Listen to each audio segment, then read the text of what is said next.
All right, welcome everyone to this Roman Community Forum. It's been a little bit since we've had our last one, just because the end of the year shenanigans and AAS and other really exciting things happening as well, and I'm sure Jeff will talk about in a second. Just as a friendly reminder, we're going to hold questions until the end of Jeff's quick project update until the very end. And I'll remind you the ways you can ask questions either by raising your hand or writing into the chat, and I will read it out loud. So without further ado, Jeff, thanks for giving today's project updates for the forum. All right. So I'm trying to remember just what status we were at the last time we met, but the big news was just about a month and maybe half a week, we did the final big integration step of the observatory. Up to that point, we had been integrating and testing basically two major components. One was the spacecraft bus with the telescope and instruments were all basically going through integration and test together. They had a big thermal vacuum test together. That was late last summer into fall. And then in parallel with that, we were integrating and testing the combination of the outer barrel assembly, the solar array sun shield, and the deployed aperture cover. Many of you who were here saw those different pieces in the clean room, but then in December, they finally all got put together. That was a fairly lengthy enterprise, but it was great fun watching the outer barrel assembly, solar array sun shield, and door all get picked up on one side of the clean room, moved over to the other side, and gently placed, I was about to say dropped, but gently placed down on top of the spacecraft bus, telescope, and instruments. And of course, that's the dramatic part. But then there were many weeks of simply making all the many dozens of electrical connections and testing those. After the holiday break, we had sort of the final set of deployment tests where we would deploy the solar array sun shield and the deployable aperture cover. And what we do in those tests is not just verify that all the connections still work, but that, for example, the time it takes for those deployments is the same as it was in all the prior tests. We are just doing some final, well, right now, actually, we're doing some RF system tests and some electromagnetic interference tests, but in a couple of weeks, we put everything in a big clean tent, move it over to the vibration test facility and then the acoustic test facility. That will take probably a good 3 weeks overall of testing. Then it all comes back in the clean room. We do another set of deployment tests and functional tests to verify that nothing has changed from the vibration or acoustic tests.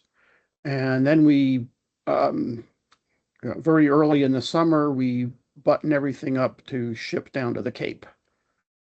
So we're not very far away from sending Roman on the first very slowly moving stage of its journey into orbit. But we're now, we're still on track for launching late September. And I think that's all I have for status, although obviously I'll be happy to take questions.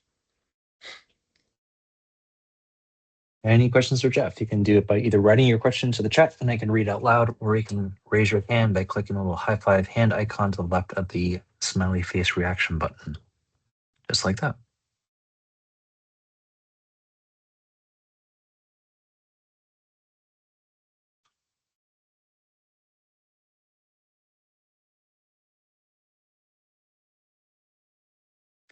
All right, not seeing any hands and not seeing any questions in the chat. Thank you again, Jeff, for those project updates. Definitely a very exciting time for Roman.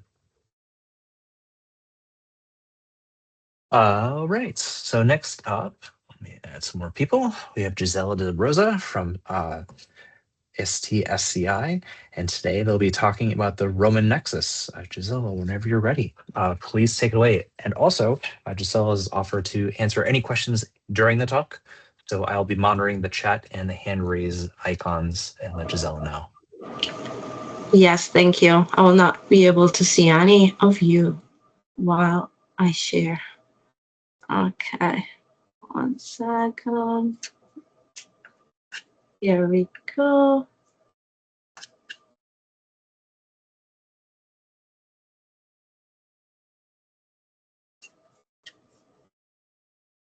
Oh, okay, can you see the presentation okay? Yep, looks great. Thank you so much, and thank you for having me here today. My name is Gisela De Rosa, and I'm the Roman mission scientist at the Science Operations Center, which is also the Space Telescope Science Institute. And today we're going to talk about the Roman Research Nexus, which is now in early access. The Nexus has been developed by the SOC in collaboration with our close partners, Goddard and IPOC. And what I'm going to try to focus on today is why the Nexus exists, what you can do with it today, and how it fits into the Roman proposal preparation and early science. As Rob said, please interrupt at any point, and I'll be happy to take your questions. So first of all, I'm sure all of you know this, but I would like to put the Roman Research Nexus in context. Why do we need a science platform? So the next couple of slides are going to be common knowledge, but they're going to be very useful because I'm going to highlight the characteristics that fundamentally shape how we're going to need to do science with Roman. So first of all, Roman is a survey mission, right? More than 75% of the prime mission has already been logged in surveys that have been defined by the community, right? We have 3 core community surveys and 1 general astrophysics survey, the galactic plane survey, that has been recommended by the community for early execution.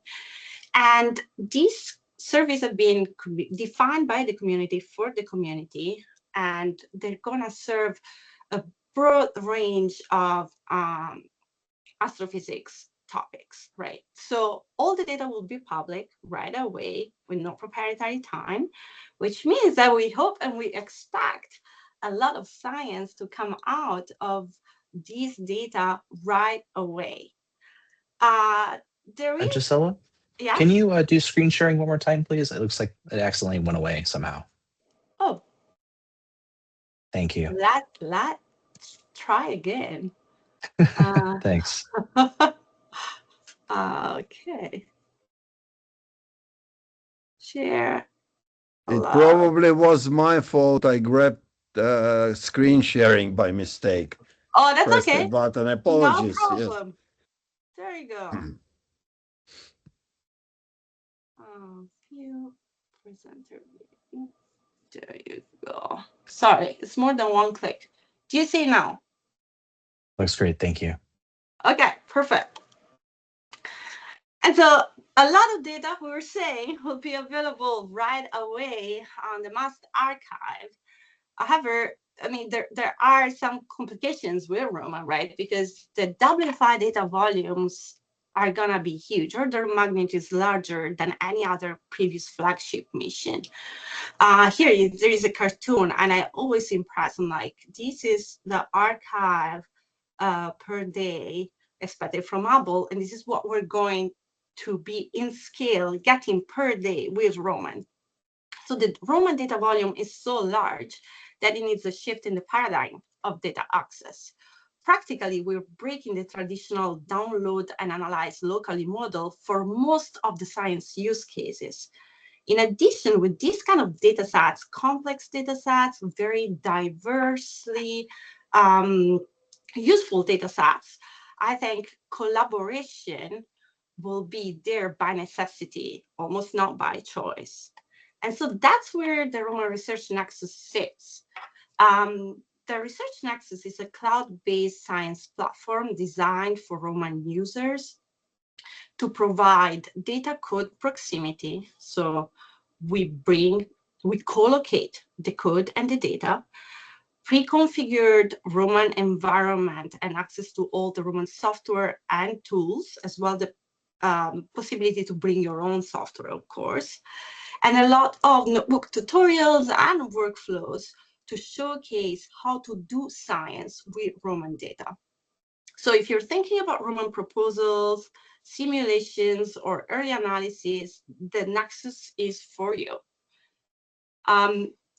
It currently supports WFI data simulation, calibration, visualization, and analysis, access to simulated data sets, as well as collaboration through teams and shared resources. And we're going to go more into the details of all of this.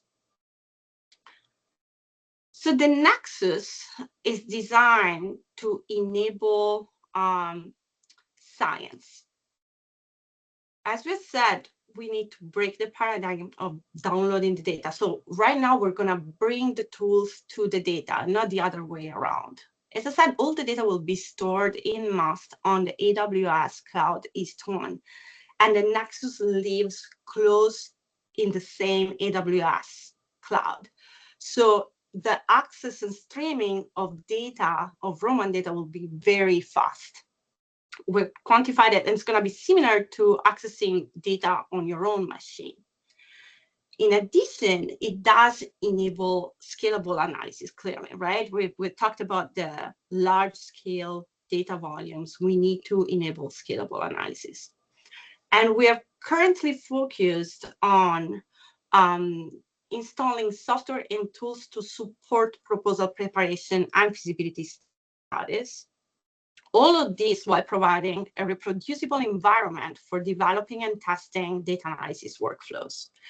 What we're really hoping is that the platform serves right now as a place to learn Roman data products, software, and tools hands-on, right? Learn by doing. Collaboration is very important. We expect large collaboration to work on Roman data. So the Nexus has been designed for multi-institution collaboration. We have a very flexible team infrastructures that enables shared resources. So you have shared computing and storage resources. You have tools to track the aggregated resources clearly and usage over time, a variety of computing environments, and users can belong to multiple teams and access files across all their associated teams and individual accounts. So the file structure has been thought to optimize file sharing. And in addition to that, we also offer real-time collaboration features. So for example, simultaneous editing. Think about it like your Google Docs editing, but on the Nexus. Suppose you're working on a proposal and you want to change one specific figure while working with your collaborators. You can log on in real time and do real-time editing and cut all the working time. The Nexus offers two kinds of accounts. We have individual accounts that are currently available to anyone with MyST credential, and then team accounts that can be requested by any users, and these support collaborative work.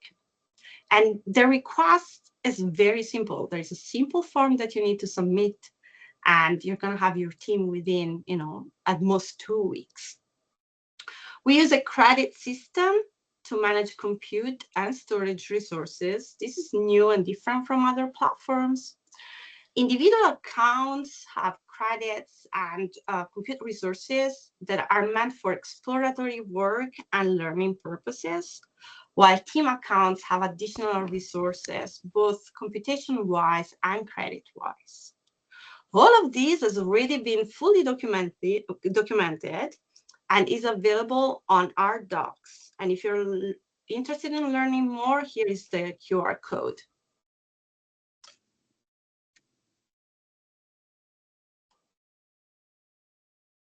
The Nexus, as I said, is now in early access.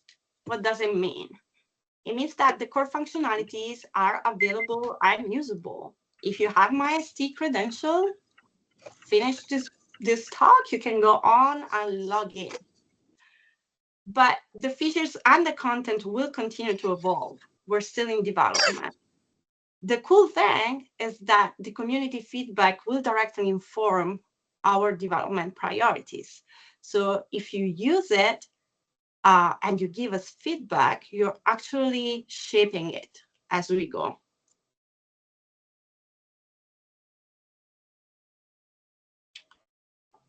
So what can you do on the Nexus today? Suppose you do have my ST credentials and you follow my encouragement and you do log in on the Nexus right after today.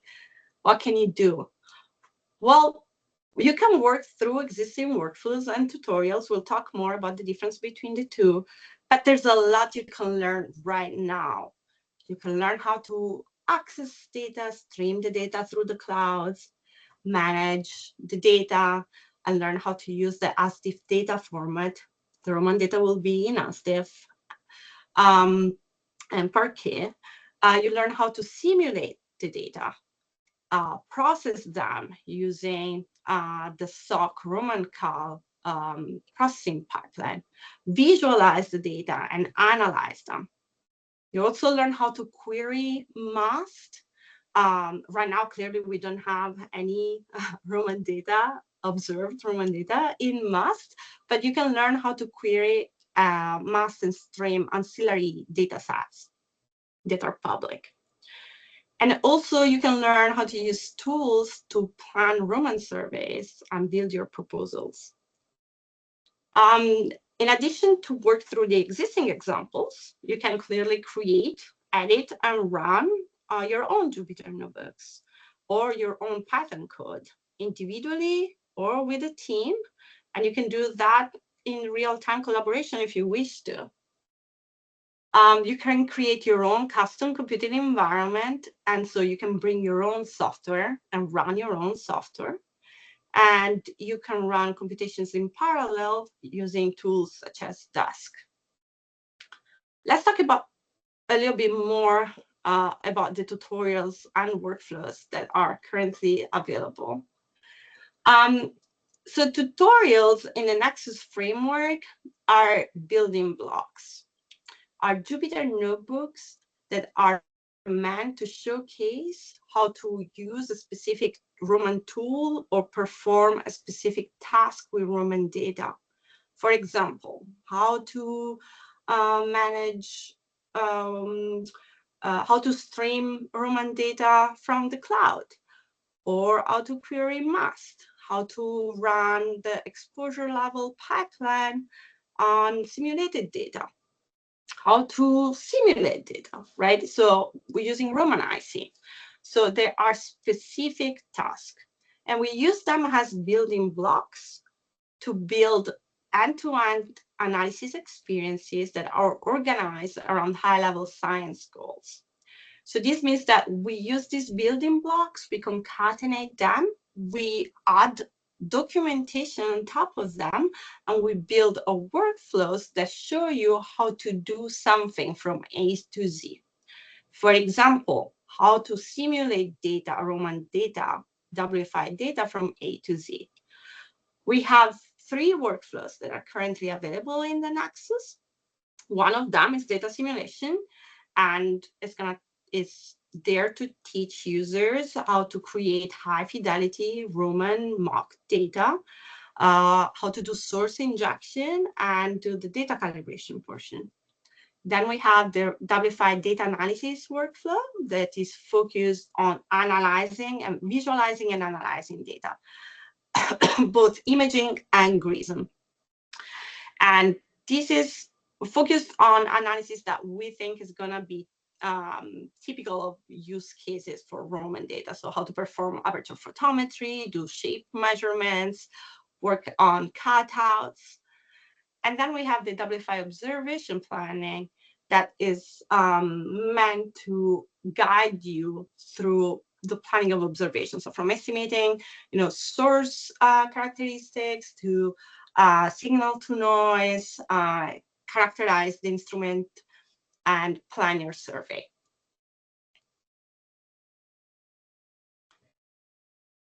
So let's talk more about the software environment. We use Mamba for package management, and we're currently running Python 3.12.12, which we know is not the latest version, but we need a very stable Python version for our images. That's our preference.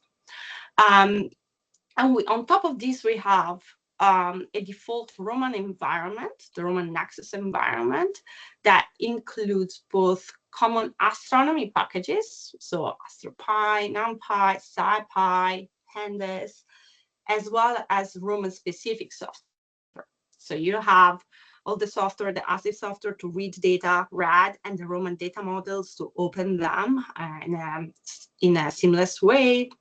You have Roman Cal already installed there, which is the Roman sub-calibration pipeline, as well as Roman iSim, which is our Roman image simulator. As you can imagine, this removes a huge amount of startup friction. You can just log in and start using the tools. You don't have to worry about installing any of this. Now let's talk a little bit more about the data that are available in the Nexus today. So we have some simulated data sets, both using Roman iSim, which is our WFI image simulator. Their products of Roman iSim are fully compatible with, they match fully the operational format. So these are pipeline compatible ASDIF products that you can run pipeline on. And then we have Open Universe Roman preview data. These are high fidelity cosmological simulations that have been converted to ASDIF format. In addition to the simulated data, we have ground task data, a small set right now that will be expanded soon in the next month. Right now we have the WFI TVAC Bright Star task data that is useful to understand the instrument performance. Also, this one is in pipeline compatible formats.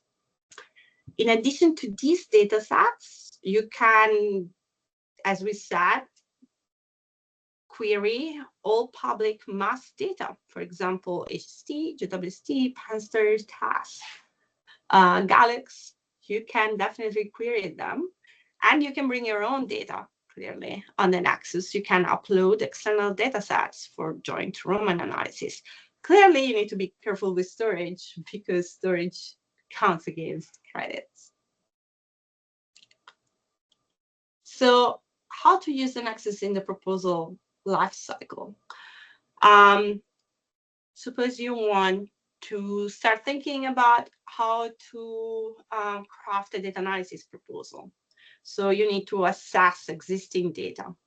And you want to understand if your source will be in any of the footprints of the community-defined surveys. Well, we have tools on the Nexus to address exactly that function. You want to run simulations, you can go on the Nexus and have Roman iSim and create simulated data sets to understand if the instrumental effects and noise characteristics of your data. You can test the pipelines there to start understanding how you will analyzing your data in prototype analysis. And so we have all the tools in one place to help you craft your data analysis proposal. And if you end up understanding that the existing data will not be enough and you need new observations, we have a whole workflow that is there in supporting your observations planning. From a quick characterization of the WFI exposure capabilities with RIST, through estimating exact signal to noise ratios with Pandeia, in defining your survey footprint with the footprint visualization tool.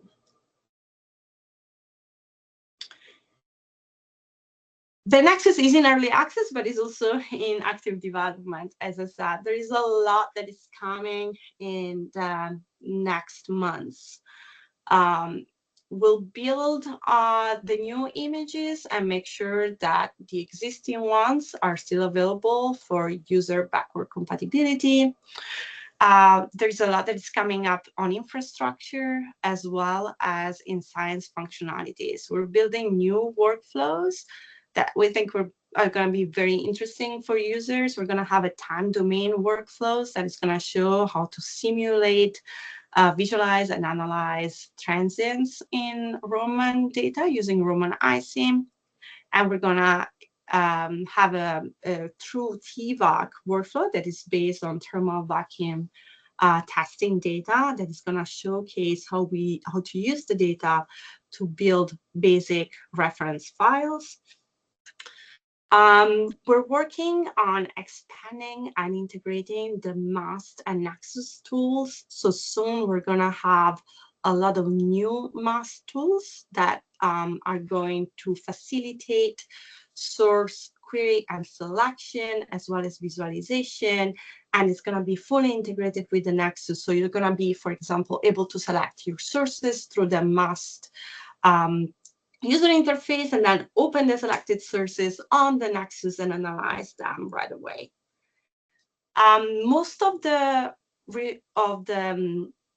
offer right now is focused on imaging, but we're also going to increase our spectroscopic functionalities in the next few months.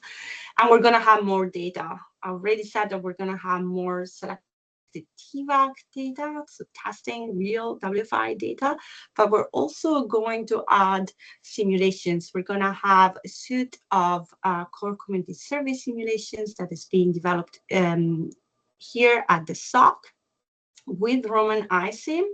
It's going to be clearly subsample of the simulated data set, but it's all implemented with realistic catalogs, and we think these are going to be very useful for the user community.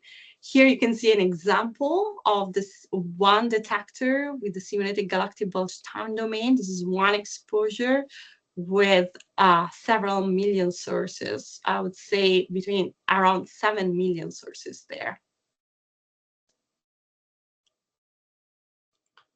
Okay, how to engage? Well, you can jump in right now. You can log in. I encourage you to log in and try the Roman Research Nexus today. Click into a workflow or a tutorial and start exploring. Make it part of your science. Use the Nexus to test ideas, to prepare proposals, to learn Roman data and tools by really doing. Help us building it. The best way to influence where it goes is to use it. Tell us what works, what's missing, and we're really going to count on your feedback to decide where we go. Here is a QR code. It's going to bring you to the Nexus. Just jump in. And I'm done.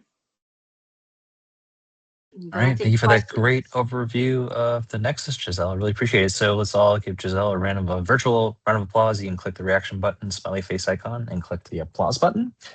And now we have lots of time for questions. So you can do that in one of two ways. You can put your question to the chat and I will read it out loud, or you can raise your hand by clicking the raise icon and I'll call on you to unmute yourself and ask your question.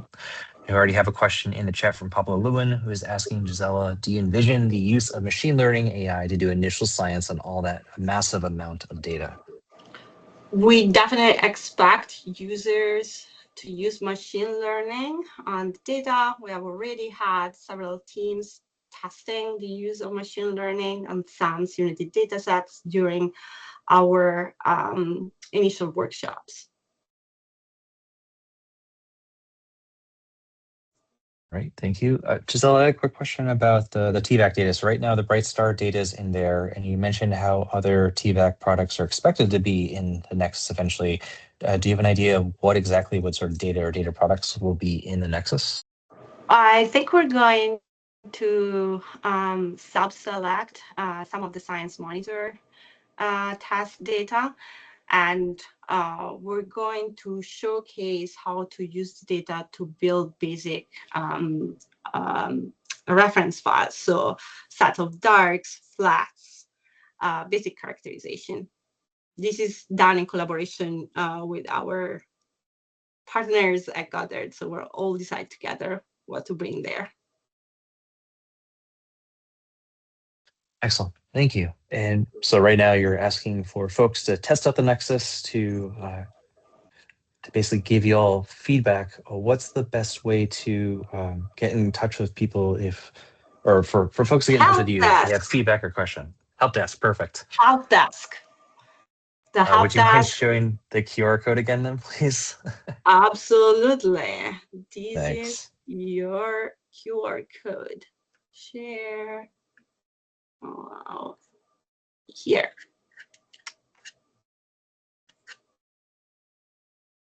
So make sure you scan that QR code for the help desk. We'll also have Giselle's slides up on the Roman Community Forum website as well if you forget to scan this. But the Space Telescope help desk is awesome. The folks back there are doing a great job and are great about answering questions.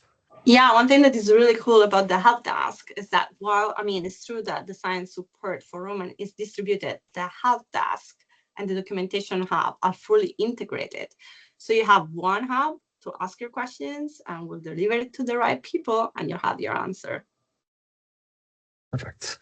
We're getting a question from Michael Albro, who's asking, does the GBTDS simulated data set include injected transits and microlensing events or only non-variable sources? So for the current release, it's going to be only non-variable sources. This is because we need to accelerate on the simulation of these data sets because these data sets are also used by the SOC to validate our pipelines. However, we envision to have a new data release, a new simulated data release in the next few months with transients in there.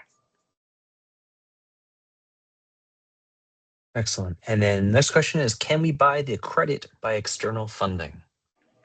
So what we're trying to do is to allow for users to bring their external credits, if they have AWS credits, through Coiled. That's a third-party system that allows it, and we're going to develop a workflow and showcase it by spring. So that is going to be a possibility. Excellent. Casey's asking or saying, first off, thanks for the presentation. For the simulated data, for the core community survey data, for the bulge, is it just the ASDIF files or also catalogs that will be generated by the pipelines? So for the current CCS simulation, the ones that are produced by the SOC, there will be the level 2 images and the source catalogs associated with the level 2 images. So those are single band source catalogs. Excellent. Our next question is, sorry if I missed this, but will the simulated data sets for the core community surveys, especially the high latitude wide area survey, have associated value added catalogs? For example, a mock catalog of positions and masses from the HLWAS. So for the moment, we definitely are going to have the same kind of low level catalog. We're not going to provide the high level catalogs. Those are going to be provided in the upcoming, if we manage the releases.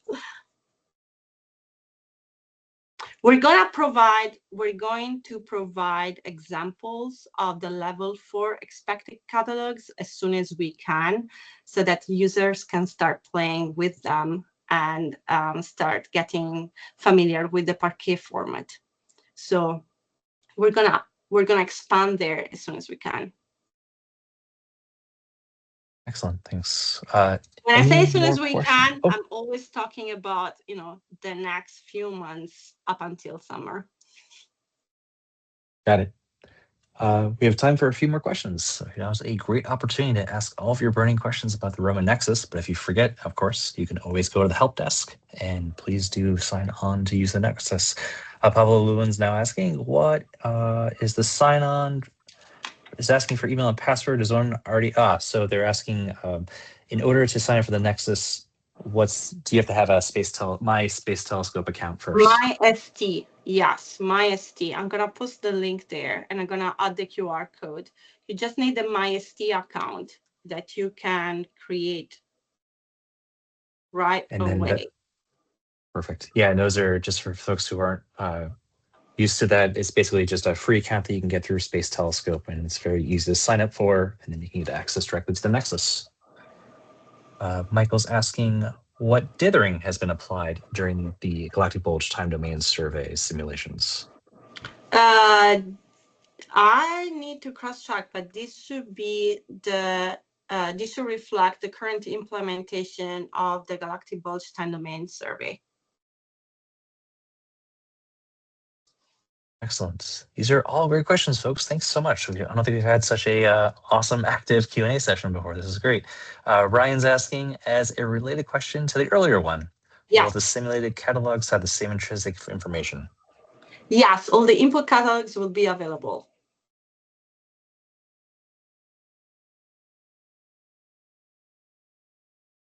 They say thank you.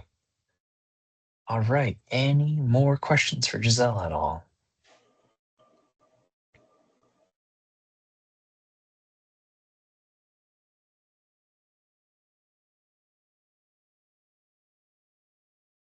Right. Not seeing any hands. Not seeing any more questions in the chat. And of course, if you do run into any issues, please do reach out to the Space Telescope Help Desk. And hopefully, Giselle, you'll see tons of people challenging your AWS servers with spooling up tons of Roman Nexus programs. That's exactly what we want. Excellent. Well, let's please join me in thanking Giselle again for that great demonstration and walkthrough description of the Roman Nexus. Hope to see you all in the Nexus very soon. Otherwise, thank you everyone for calling in today. Really appreciate it. And we'll chat with you all next time. Thanks, everyone. Have a good rest of your day. Thanks, Rob. And thank you again, Giselle. Appreciate it.